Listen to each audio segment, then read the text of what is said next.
Hai guys, ada seorang pria yang secara ekonomi biasa-biasa aja, dia nggak punya uang banyak, tapi kemudian satu waktu dia merasa Tuhan meminta dia untuk membuka sebuah pelayanan panti asuhan. Sejarah mencatat selama 60 tahun panti asuhan yang berdiri, dia berhasil mensupport dan menolong 10.000 anak guys. Nah yang menarik adalah kisah perjalanan kehidupan orang ini yang bernama George Mueller guys. Ya bagaimana dia bisa bertahan dalam pelayanan yang demikian membutuhkan uang pastinya, dan dia bukan pria yang berkelimpahan.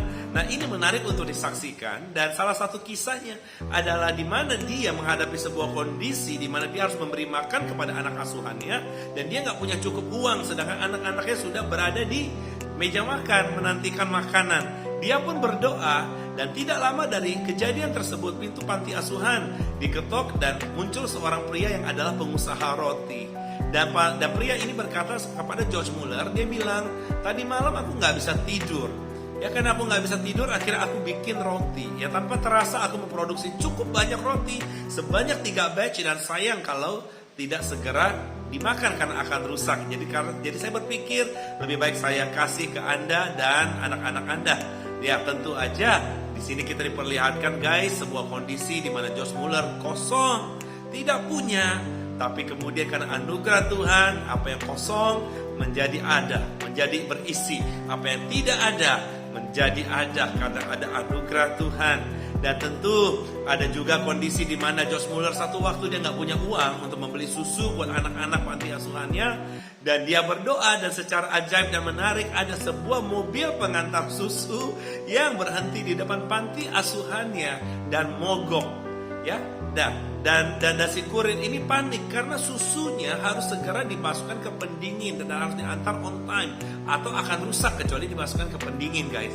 Dan for some reason mobilnya nggak bisa betul secara cepat, dan dia melihat panti asuhan di dekatnya, dan kemudian supir ini, kurir ini berinisiatif untuk mengetuk pintu dan bertemu dengan George Mueller. Dan lagi-lagi kita lihat pertolongan Tuhan di sana, bagaimana kurir berkata bahwa dia sedang mengantar susu ya dalam jumlah yang besar, dan susu ini harus segera dinikmati atau dimasukkan ke pendingin atau kalau nggak rusak, dan sedangkan mobilnya rusak ya. Dan jadi dia berpikir lebih baik susu ini dikasihkan kepada yayasan panti asuhan tersebut. Dan there you go, sekali lagi kita melihat sebuah kondisi di mana George Mueller menghadapi sebuah kebutuhan, ada kebutuhan, kondisinya kosong, kondisinya tidak ada, tapi karena anugerah Tuhan apa yang kosong menjadi isi, apa yang nggak ada menjadi ada. Dan perikop ini persis guys seperti kitab suci katakan di 2 Raja-Raja 4, ada sebuah kondisi di mana seorang janda beserta anaknya itu terancam ditagih hutang. Dia terlilit hutang yang besar, dan penagih hutang sudah datang mau mengambil 2 anak daripada janda ini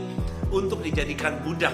Ya kemudian janda ini berbicara, curhat sama Elisa, Nabi Elisa yang saat itu ada, dan dia curhat apa yang terjadi, ya kondisi yang ada, dia ceritakan apa adanya. Lalu kemudian Nabi Elisa meminta sama janda ini, dia bertanya, apa yang kamu punya?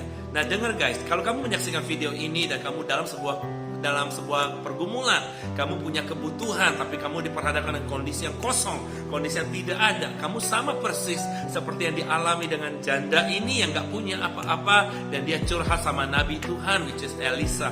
Dan Elisa berkata, apa yang kamu punya? Lalu kemudian janda ini bilang, aku gak punya apa-apa, aku hanya punya buli-buli pengisi minyak tapi gak banyak. Ya itu tempat, itu wadah untuk mengisi minyak guys. Dan kemudian Nabi Elisa bilang, oke, kalau begitu kamu pergi ke tetanggamu, carilah buli-buli, mintalah buli-buli sebanyak yang kamu bisa. Ya, dan tentu janda ini heran, loh apa hubungannya? Ya kan gue lagi ditagih utang nih, anak gue mau diambil untuk dijual sebagai budak.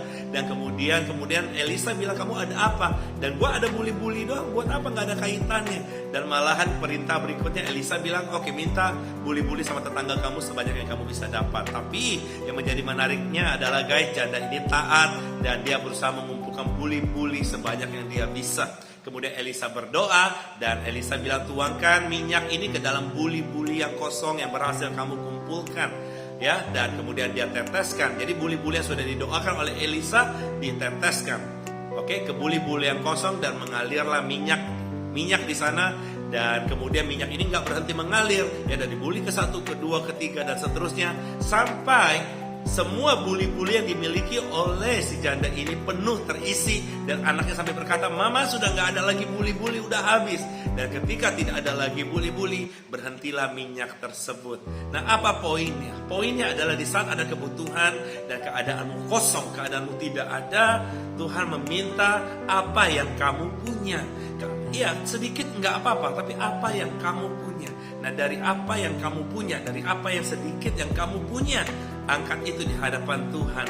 Persis seperti pada saat ada banyak orang, ya kan, mengerumuni Yesus, mau butuh makan, guys. Ada 5.000 orang, karena dia getol dengar Yesus mengajar sampai lupa bahwa mereka belum makan. Dan saat itu Yesus tanya, "Kita ada apa?" Murid-muridnya bilang, "Kita nggak ada apa-apa, hanya ada 5 roti dan 2 ikan." Ya, nggak cukup buat memberi makan 5.000 orang sebanyak ini, nggak cukup, guru. Ya, tapi Yesus bilang, "Nggak apa-apa. Mana 5 roti dan 2 ikannya?" Dan 5 roti dan 2 ikan itu Yesus angkat, dan dia ucapkan syukur, dan dia bilang sama murid-muridnya, "Bagi ke 5.000 orang yang sebenarnya aktualnya adalah puluhan ribu orang, guys." Kenapa kitab suci katakan 5.000? Karena itu 5.000 pria. Ya, kita nggak menghitung istrinya atau anak-anaknya. Jadi kejadian saat itu, Yesus diperhadapkan dengan sebuah kebutuhan besar, tapi lagi-lagi kondisi kosong, kondisi tidak ada. Hanya ada 5 roti dan 2 ikan jatah makan seorang bocah. Tapi nggak apa-apa, dengan apa yang sedikit, Yesus angkat itu, dia naikkan syukur. Dan apa yang sedikit menjadi banyak, apa yang kosong menjadi isi, apa yang tidak ada menjadi ada. Jadi ingat, apapun keadaanmu hari ini, it's not final, karena ada Tuhan yang sayang sama kamu, ada Tuhan yang mau berperkara bagi kehidupan kamu. Ingat, gak ada orang yang selalu kuat, tapi kalau orang yang selalu mengandalkan Tuhan dan kemudian dia menjadi kuat, itu ada. Ya, jadi doa saya di video ini, biarlah bahagiamu dipermudah, diperbesar, diperlancar, dan apa yang menjadi harapanmu, semua yang baik kiranya boleh dipermudah, diperbesar, dan diperlancar. Ya, till then guys, dari saya Tony Chia, your personal life and business coach dari New Life Indonesia. Till then, bye-bye.